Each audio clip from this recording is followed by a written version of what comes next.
नमस्कार। Vision IAS के news today के इस अंक में आप सभी का स्वागत है। इस अंक में हम आपके लिए लेकर आए हैं यूपीएससी परीक्षा की दृष्टि से महत्वपूर्ण कुछ अहम खबरें।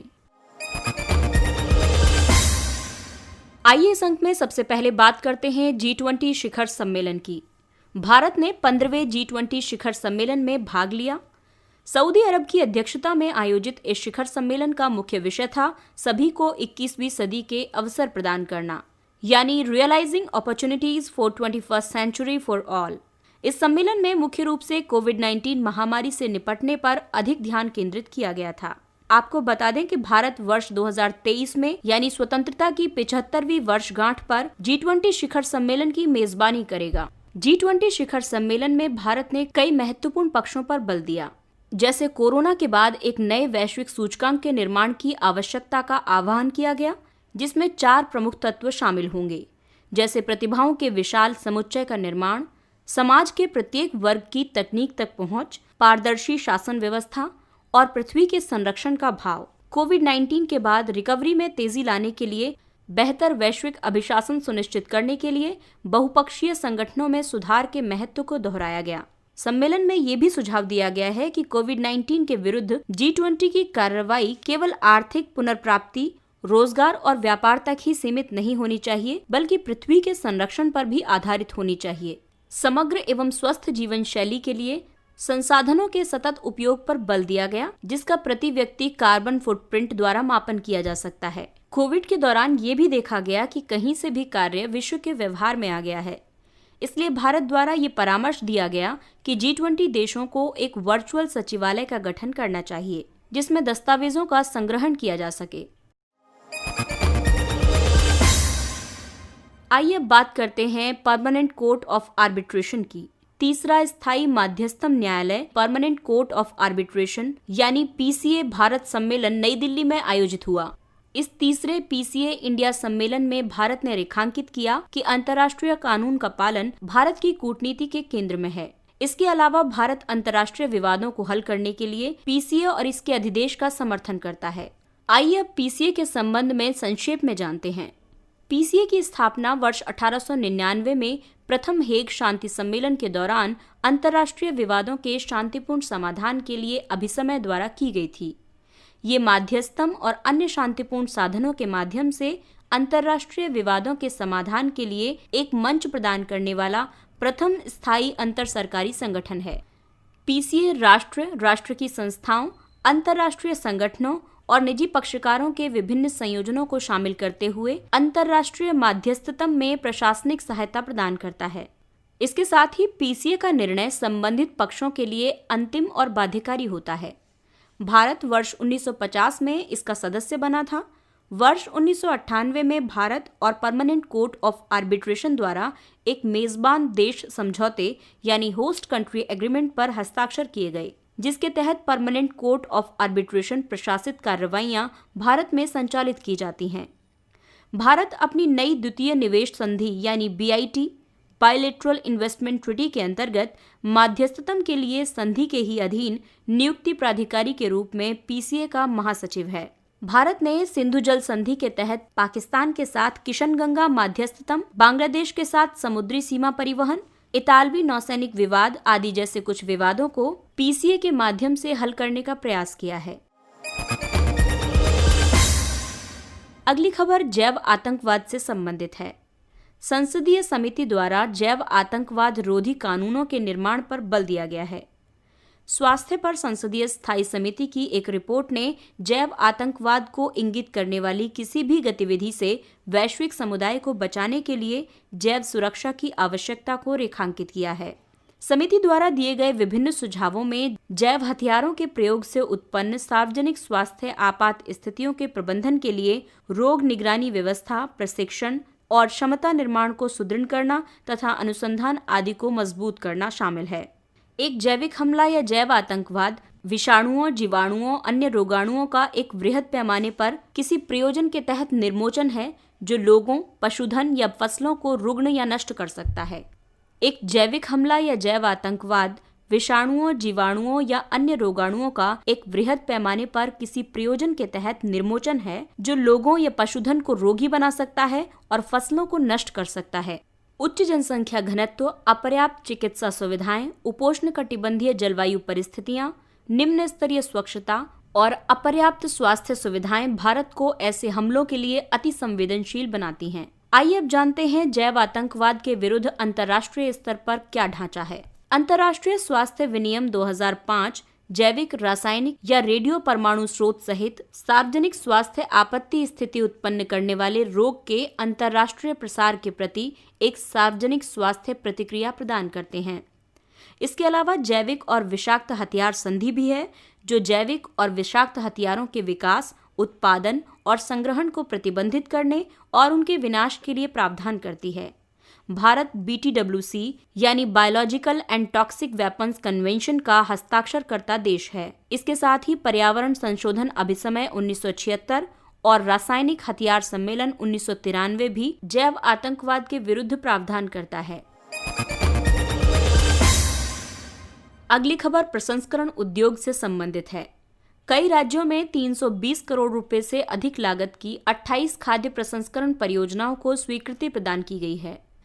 खाद्य प्रसंस्करण उद्योग मंत्रालय के प्रसंस्करण एवं परिरक्षण क्षमता सृजन या विस्तार के तहत परियोजनाओं को स्वीकृति प्रदान की गई है। प्रसंस्करण या परिरक्षण क्षमता सृजन विस्तार योजना का मुख्य उद्देश्य प्रसंस्करण एवं परिरक्षण क्षमताओं का निर्माण और मौजूदा खाद्य प्रसंस्करण इकाइयों का आधुनिकीकरण या विस्तार करना है, जिससे प्रसंस्करण के स्तर में वृद्धि होगी, मूल्यवर्धन होगा और खाद्य की बर्बादी में कमी आएगी। इस योजना को केंद्रीय और राज्य सार्वजनिक उपक्रमों या संयुक्त उपक्रमों या किसान उत्पादक संगठनों या गैर सरकारी संगठनों या सरकारी संस्थाओं या स्वयं सहायता समूहों आदि जैसे संगठनों के माध्यम से कार्यान्वित किया जाएगा। ये प्रधानमंत्री किसान संपदा योजना के घटकों में से एक है। इस कदम से कई लाभ प्राप्त होंगे, जैसे खाद्य के अपव्यय में कमी होगी, मूल्य संवर्धन सुनिश्चित होगा और साथ ही रोजगार के अवसरों के साथ साथ निर्यात आय उत्पन्न होगी। अगली खबर न्यायपालिका और प्रशासन से संबंधित है। भू अभिलेखों को ई न्यायालयों से संबद्ध किया जाएगा। सरकार भू अभिलेखों को ई न्यायालय और भूमि संसाधन विभाग के पंजीकरण डेटाबेस के साथ संबद्ध करने की योजना बना रही है। एक अनुमान के मुताबिक भारत में लगभग 7.7 मिलियन लोग 2.5 मिलियन हेक्टेयर भूमि पर परस्पर संघर्ष से प्रभावित हैं, जिससे $200 बिलियन के निवेश का जोखिम उत्पन्न हुआ है। इसके अलावा सेंटर फॉर पॉलिसी रिसर्च के अनुसार उच्चतम न्यायालय द्वारा निर्णीत सभी मामलों में से लगभग 25% भूमि विवाद से संबंधित है। भू अभिलेखों को संबद्ध करने से भूमि विवादों के सुगम और शीघ्र निपटान में सहायता प्राप्त होगी। भू अभिलेख में भूमि का पंजीकरण, रिकॉर्ड ऑफ राइट्स, काश्तकारी और फसल निरीक्षण रजिस्टर, नामांतरण रजिस्टर, विवादित मामले रजिस्टर आदि जैसे अभिलेख शामिल हैं। भारत में भूमि अभिलेख अस्पष्ट है और कई मुद्दों के कारण स्वामित्व की गारंटी प्रदान नहीं करते हैं। आइए अब जानते हैं उन मुद्दों को। इसके तहत भू स्वामित्व के दस्तावेज प्राप्त करने में कठिनाई का सामना करना पड़ता है, क्योंकि वे विभिन्न विभागों द्वारा अनुरक्षित किए जाते हैं। उच्च पंजीकरण लागत की वजह से लोग संपत्ति लेन देन को पंजीकृत कराने से बचते हैं। हालांकि बीते समय में भूमि अभिलेख की गुणवत्ता में सुधार करने के लिए कई सरकारी पहलें शुरू की गई हैं, जैसे वर्ष 2008 में आरंभ किया गया राष्ट्रीय भूमि अभिलेख आधुनिकीकरण कार्यक्रम। ये अब डिजिटल इंडिया भूमि अभिलेख आधुनिकीकरण कार्यक्रम हो गया है। इसके अलावा स्वामित्व योजना शुरू की गई। इस योजना का उद्देश्य ग्रामों में अधिवासित ग्रामीण क्षेत्रों में घरों के मालिकों को रिकॉर्ड ऑफ राइट्स प्रदान करना है। आइए अब नजर डालते हैं कुछ संक्षिप्त किंतु महत्वपूर्ण खबरों पर। उमंग ऐप इंडिया यानी unified mobile application for new age governance, नए युग के अभिशासन के लिए एकीकृत मोबाइल एप्लीकेशन ने 3 वर्ष पूरे कर लिए हैं।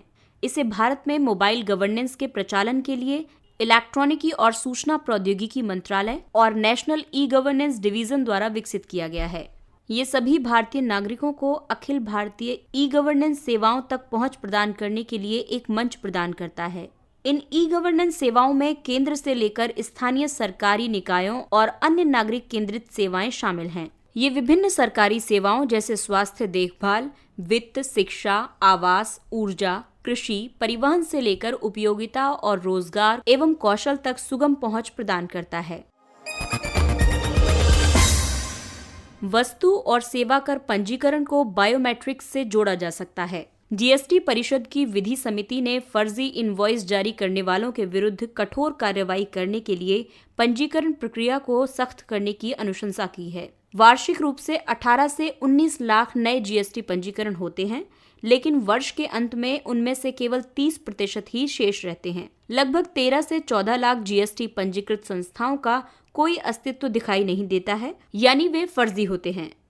समिति ने सुझाव दिया है कि नए जीएसटी आवेदक एक आधार के समान प्रक्रिया का पालन करेंगे, जिसके तहत नए पंजीकरण को एक लाइव फोटो, बायोमेट्रिक्स के उपयोग और दस्तावेजों के सत्यापन के साथ ऑनलाइन किया जा सकता है। जल जीवन मिशन के बेहतर कार्यान्वयन के लिए नवीन प्रौद्योगिकी का सुझाव।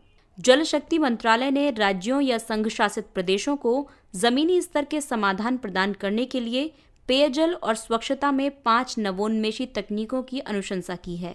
इन 5 प्रौद्योगिकियों में पेयजल के लिए 3 प्रौद्योगिकियां और स्वच्छता के लिए 2 प्रौद्योगिकियां हैं, जिसमें पहली है ग्राउंड फॉस एक्यूप्योर। ये एक सौर ऊर्जा आधारित जल शोधन संयंत्र है। दूसरी है जनांजल वाटर ऑन व्हील। ये एक इंटरनेट ऑफ थिंग्स आधारित इलेक्ट्रिक वाहन है जो जीपीएस लोकेशन पर आधारित होंगे। तीसरा है प्रेस्टो ऑनलाइन क्लोरिनेटर। ये जल में मौजूद विषाणुओं को समाप्त करने के लिए गैर विद्युत चालित ऑनलाइन क्लोरिनेटर है। चौथा है जोहकासो टेक्नोलॉजी। ये तकनीक जमीन के भीतर लगाए जा सकने वाली जल शोधन प्रणाली है, जो अपशिष्ट और अशुद्ध जल, रसोई घर एवं स्नान घर से निकलने वाले जल को शुद्ध करने में सक्षम है। पांचवी और अंतिम तकनीक है एफबी टेक। ये उपयोग किए जाने वाले स्थान पर असेंबल की जाने वाली विकेंद्रीकृत सीवेज उपचार प्रणाली है। मैरियाना गर्त। हाल ही में 3 शोधकर्ताओं के दल को चीन का समुद्री यान फेंडोजे मैरियाना गर्त में 10,000 मीटर से अधिक नीचे प्राप्त हुआ है। मैरियाना गर्त महासागर का सबसे गहरा हिस्सा और पृथ्वी पर सबसे गहरा स्थान है। इसकी गहराई लगभग 11,034 मीटर है। ये फिलीपींस के पूर्व में पश्चिमी प्रशांत क्षेत्र में स्थित है। मैरियाना गर्त में चैलेंजर डीप प्रशांत महासागर की सतह के नीचे विश्व के महासागरों में सबसे गहरा स्थान है। सैन्य अभ्यास सिम्बेक्स 20 ये भारत और सिंगापुर के बीच एक द्विपक्षीय समुद्री अभ्यास है। सिटमैक्स 20 ये भारत, सिंगापुर और थाईलैंड के बीच एक त्रिपक्षीय समुद्री अभ्यास है। इसे हाल ही में चीन द्वारा प्रक्षेपित किया गया था। ये चीन का सबसे महत्वाकांक्षी चंद्र मिशन है और इसे चंद्रमा से पृथ्वी तक शैलखंड और मलबा लाने के उद्देश्य से प्रक्षेपित किया गया है। ये एक लैंडर, असेंडर, सर्विस मॉड्यूल और रिटर्न कैप्सूल के संयोजन से बना हुआ है। मिशन के लिए चंद्रमा की नियर साइड यानी चंद्रमा का पृथ्वी के सम्मुख भाग, इस पर ओशनस प्रोसेलरम क्षेत्र के निकट लैंडिंग साइट का चयन किया गया है। आपको बता दें कि इस क्षेत्र का अभी तक किसी भी मानवीय या रोबोटिक मिशन द्वारा अन्वेषण नहीं किया गया है। भारतीय चिकित्सा केंद्रीय परिषद स्नातकोत्तर आयुर्वेद शिक्षा संशोधन विनियम 2020। भारतीय चिकित्सा केंद्रीय परिषद यानी सीसीआईएम ने आयुर्वेद के स्नातकोत्तर छात्रों को सामान्य शल्य चिकित्सा का अभ्यास करने की अनुमति प्रदान करने के लिए भारतीय चिकित्सा केंद्रीय परिषद स्नातकोत्तर आयुर्वेद शिक्षा विनियम 2016 में संशोधन करके एक विनियमन समाविष्ट किया है। सीसीआईएम एक सांविधिक निकाय है जो आयुर्वेद, सिद्ध, सोवरिग और यूनानी चिकित्सा की भारतीय चिकित्सा प्रणालियों को नियंत्रित करता है।